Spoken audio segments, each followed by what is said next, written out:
Bienvenidos al segundo domingo después de Pentecostés, el tiempo de casi 30 semanas cuando usamos ornamentos verdes. Este sermón va a ser más corto que normal porque tenemos una clase sobre los filipenses en la iglesia San Ricardo, por eso estoy abreviando un poquito el sermón. El llamado a seguir no es una sugerencia, sino un imperativo. A la orden de Jesús, Mateo se levantó y lo siguió. En el nombre de Cristo, que hace señas, disculpe, esta llamada es para ti. En nombre del Padre, del Hijo y del Espíritu Santo. Amén. A menudo se dice, y la experiencia lo confirma, si necesita que se haga algo de inmediato, pídaselo a una persona ocupada.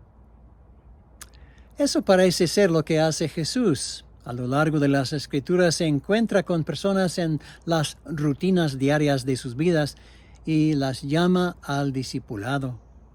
Él llama a los primeros 4 discípulos, Pedro y Andrés, mientras echaban la red al mar, y Santiago y Juan en la barca con su padre, remendando sus redes. En el Evangelio de hoy, Jesús ve a Mateo trabajando en su caseta de impuestos, ubicada estratégicamente en la ruta donde los pescadores transportaban su pesca a Jerusalén. Y Mateo los atrapaba para pagar su impuesto. Probablemente tenía un soldado romano a su lado para alentar el cumplimiento.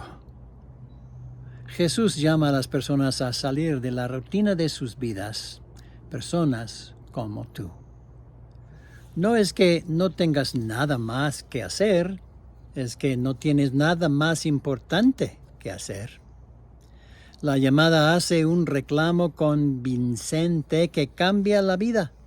Dice, en efecto, ya que no hay nada más importante que hacer, deja lo que estás haciendo y sígueme.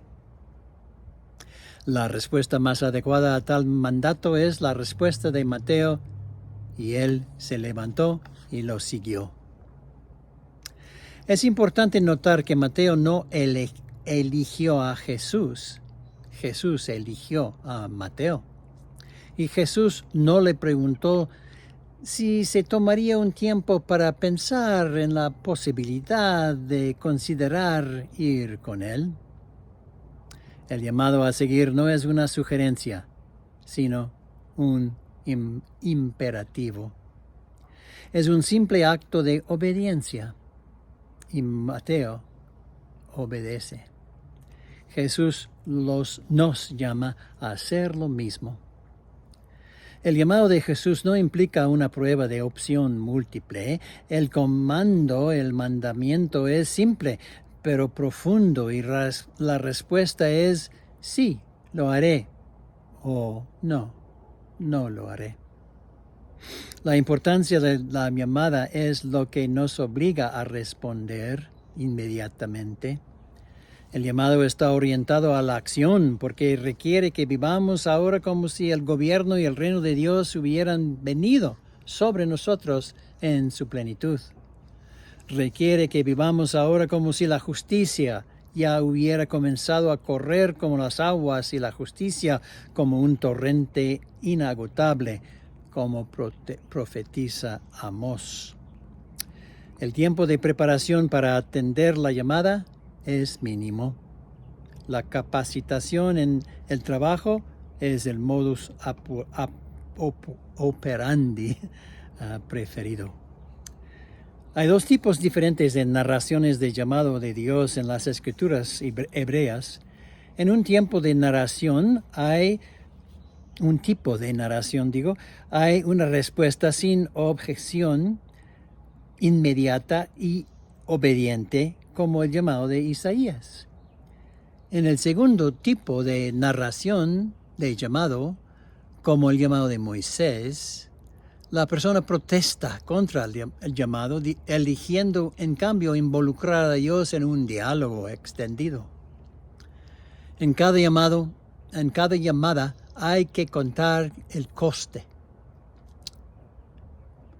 Uno tiene que medir los beneficios y las cargas.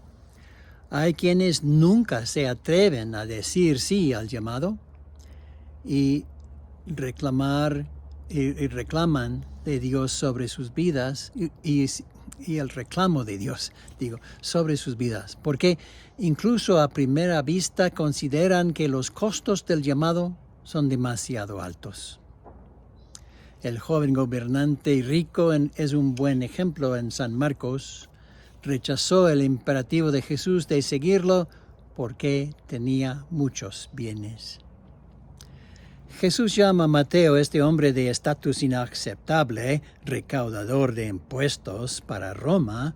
Se despreciaba a los recaudadores de impuestos porque a menudo se creía que engañaban a las personas cuyos impuestos se les ordenaba recaudar. Como no había tablas de impuestos como del IRS, las personas no tenían ninguna idea de lo que debían hasta que el recaudador de impuestos exigió el pago. Quizás Mateo había cargado durante mucho tiempo con la carga de la culpa por su trabajo y había nacido desde hacía mucho tiempo con las miradas del desdén de aquellos a quienes exigía tributos para Roma. Por alguna razón, Mateo se levanta en ese momento inmediatamente y sigue a Jesús. Implícito en el seguimiento de Jesús de Mateo está el dejar su puesto de impuestos y abandonar el soldado romano a su lado. Note que Dios nunca nos llama a algo sin primero llamarnos lejos de algo, de dejar algo. Algunas personas nunca llegarán completamente al discipulado porque se encuentran incapaces de dejar ir los compromisos en los que a menudo están legítimamente comprometidos antes de que el llamado de Dios llegue a sus vidas. Exijo amor constante, no sacrificios rituales, dice Dios a través del profeta Oseas hoy. Vayan y aprenden el significado de misericordia quiero, no sacrificio, dice Jesús. La obra de la bondad sobre la práctica de la piedad. Nunca puedes llegar a lo siguiente que Dios tiene para ti hasta que, en un acto de simple obediencia, dejes de estar donde estás para seguirlo. El llamado de Dios es un llamado de largo alcance y que Jesús te extiende. No es tanto lo que Jesús ve en nosotros, lo que nos ha hecho dignos, sino lo que Él pone en nosotros cuando obedecemos su mandato. Síganme, dice Jesús a los pescadores, y los haré pescadores de hombres y mujeres. La respuesta, sí, lo haré. O, lástima, simplemente no puedo en ese momento. El llamado a seguir no es una sugerencia, sino un imperativo. A la orden de Jesús, Mateo se levantó y lo siguió. En el nombre de Cristo que hace señas, disculpe, esta llamada es para ti. En nombre del Padre, del Hijo y del Espíritu Santo. Amén.